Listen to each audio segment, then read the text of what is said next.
এখন গাড়ী ছ'চিয়েল মিডিয়াত ভাইৰেল হৈ পৰিছে এই বাছ গাড়ীখন। এইকেইদিন গাড়ীখন চাবলৈ খুদ বৈছে মানুহৰ।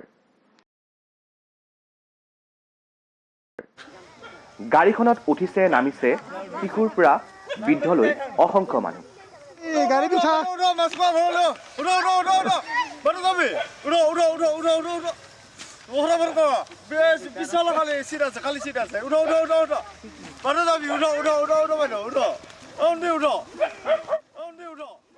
সকলোৱে গাড়ীখনৰ সৈতে বিহুৰ বতৰত একপি ফটো উঠি নিজকে ধন্য মানিছে।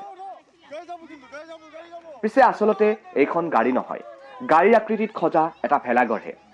আমি টক্স ফৰ এছামৰ দৰ্শকক দেখুৱাব বিচাৰিছো এই গাড়ীৰ আকৃতিত সজা ভেলাঘৰটোৰ সৃষ্টিকৰ্তাজনক।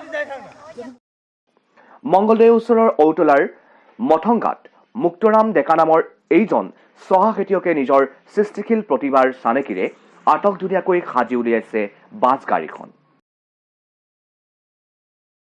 ভাবিছে উৰুকা নিশা ইয়াতে চুবুৰীৰ সকলোৱে লগভাগ হৈ একেলগে ভোজ ভাত খাব, কিন্তু নিয়ম অনুসৰি জ্বলাই দিয়াৰ কথা ভাবিহে মনত বৰ দুখ পাইছে।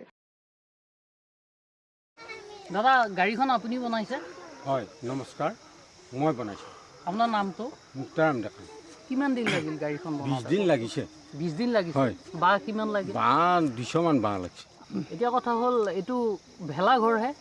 ভেলাঘৰ নবনাই মই ভাবছোঁ বাছ গাড়ী এখন বনাম, নতুনত্ব এটা নতুনত্ব আৰোপ কৰিব খুজিছে? হয়, দেখুৱাব খুজিছোঁ। লুকাই থকা শিল্পী মই বাছ এখন বনাই ৰাইজক দেখাই দিওঁ। দেখুৱাওঁতে এতিয়া এইটো পৰ্যায় বেছি আহি আছে। বাৰু ঠিকে আছে।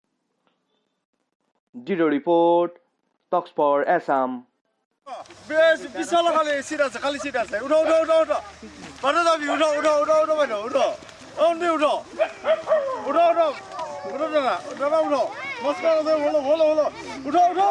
গাড়ি যাব কিন্তু গাড়ি যাব